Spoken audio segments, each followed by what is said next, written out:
सोलापूर महानगरपालिकेत महापौरपदासाठी मराठा आरक्षण असताना सुद्धा महापालिकेत मराठा महापौर न देता ओबीसीला महापौरपद दिल्यामुळे मुख्यमंत्री देवेंद्र फडणवीस, प्रदेशाध्यक्ष रवींद्र चव्हाण, पालकमंत्री जयकुमार गोरे आणि सोलापूर शहरातील भाजपमधील प्रमुख लोकांनी मराठा समाजावर जो राजकीय अन्याय झाला आहे, आता तुम्ही मराठा समाजाला राजकीय न्याय देण्याची भूमिका घ्यावी, अन्यथा जे आंदोलनाची सुरुवात झाली आहे त्याचा वणवा संपूर्ण महाराष्ट्रात दिसेल, असा इशारा मराठा आंदोलक तथा मराठा क्रांती मोर्चा राज्य समन्वयक राम जाधव यांनी दिला।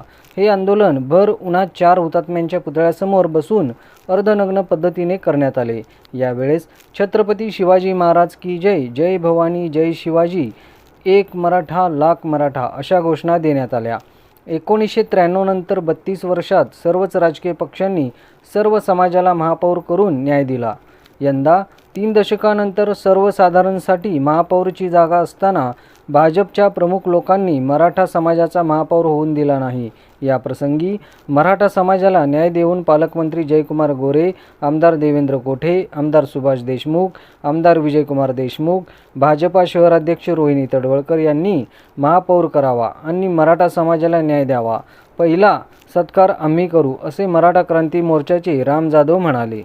लाख मराठा, एक मराठा, लाख मराठा, एक मराठा, लाख मराठा, एक मराठा, लाख मराठा। जय जिजाऊ, जय शिवराय, जय जिजाऊ, जय शिवराय। छत्रपती शिवाजी महाराज की जय, छत्रपती संभाजी महाराज की जय।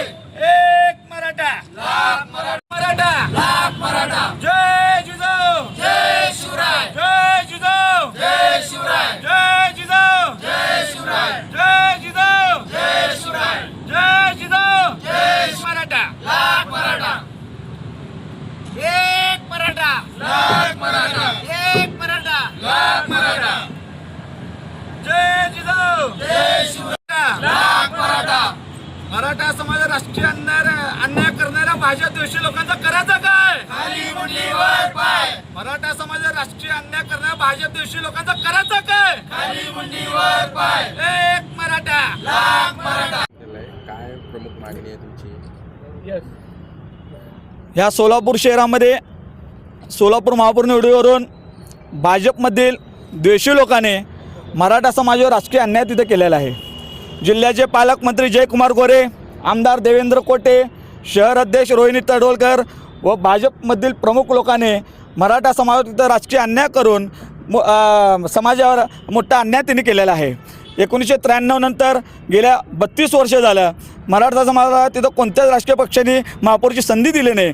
1993 नंतर लिंगायत समाज, पद्मशाली समाज, ब्राह्मण समाज सर्व जातीला सर्व राजकीय पक्षांनी तिथं महापौर करून संधी दिलेली आहे। गेल्या महापौर निवडून आज 28 दिवस झालेले, 28 दिवस झालं मराठा क्रांती मोर्चाच्या वतीने आम्ही इथं सोलापूर शहरात 1 महिन्यापासून तिथं आंदोलन करत आहे। आम्ही आमच्या रक्ताने मुख्यमंत्री देवेंद्र फडणवीस यांना रक्ताने पत्र लिहिलेलं आहे, मुंडन आंदोलन केलं, मूक आंदोलन तिथं केलेलं आहे। आज ह्या मराठ्यांवर अर्धनग्न आंदोलन करण्याची वेळ ह्या भाजपमधल्या द्वेषी लोकांनी तिथं आणलेली आहे। आमची या राज्यातील मुख्यमंत्री असतील, पालकमंत्री जयकुमार गोरे असतील, इथले स्थानिक आमदार असतील, शहर अध्यक्ष असतील, आम्ही आमच्या काही मागण्या आहेत की बाबा 2.5 वर्षासाठी हे महापौर पद आहे, 2.5 वर्षांनी पुन्हा तिथं चिठ्ठी निघणार आहे, तिथं ओबीसी पुरुष, एससी पुरुष ही चिठ्ठी निघणार आहे, तेव्हा सर्वसाधारणसाठी तिथं चिठ्ठी निघणार नाही, कारण हे रोटेशन पद्धतीने ती चिठ्ठी तिथं काढली जातात। आपण एकतर महापौर विनायक कोंडेले यांचा राजीनामा घेऊन मराठा समाजाचं तिथं महापौर करावा किंवा 2.5 वर्षातले 1.25 वर्ष मराठा समाजाचा महापौर करून तिथं न्याय द्यावा आणि चालू जिल्हा परिषद अध्यक्ष जे आहे ओबीसीसाठी तिथं चिठ्ठी निघालेली आहे, चालू 1.25 वर्ष कुणबी मराठाचा तिथं अध्यक्ष करून तिथं जिल्ह्याचे पालकमंत्री असतील ह्या सर्व राज्यकर्त्यांनी तिथं न्याय द्यावा। या भाजपच्या प्रमुख लोकांनी जर मराठा समाजाला न्याय देण्याची भूमिका घेतली तर सोलापूर शहरात सगळ्यात मोठा सत्कार जिल्ह्याचे पालकमंत्री जयकुमार गोरे, आमदार देवेंद्र कोठे, स्थानिक आमदार विजय देशमुख असतील, सुभाष देशमुख असतील, कल्याण शेट्टी असतील, शहर अध्यक्ष असतील, यांचा मोठा सत्कार आम्ही करू। मराठा समाजाला न्याय दिलाय की साहेब? उपमहापौर केलंय साहेब? आमची मागणी महापौरची आहे, उपमहापौर नाही। पद्मशाली समाजाला तुम्ही उपमहापौर द्या, त्यांना उपमहापौर देऊन तिथं न्याय द्यावा. आमची 1993 नंतर गेल्या 32 वर्षापासून कोणत्याच राष्ट्रीय पक्षांनी तिथं महापौरची संधी दिलेली नाही. यंदा सर्वसाधारणसाठी जागा असताना ओबीसीचा महापौर करून समाजावर मोठा अन्याय ह्या राजकीय पक्षांनी केलेला आहे. परंतु आता शक्य आहे का ते, कारण आता राजीनामा द्यावा किंवा अविश्वास आणावा? नाही, आम्ही मार्ग काढले ना. चालू 6 वर्ष जिल्हा परिषदचा अध्यक्ष जे आहे कुणबी मराठाचा करावा आणि विनायक कोंडल यांचा जर तुम्हाला राजीनामा घेता येत नसेल तर 6 वर्ष विनायक कोंडल यांना महापौर ठेवा आणि 6 वर्ष मराठा समाजाचा तिथं महापौर करावा.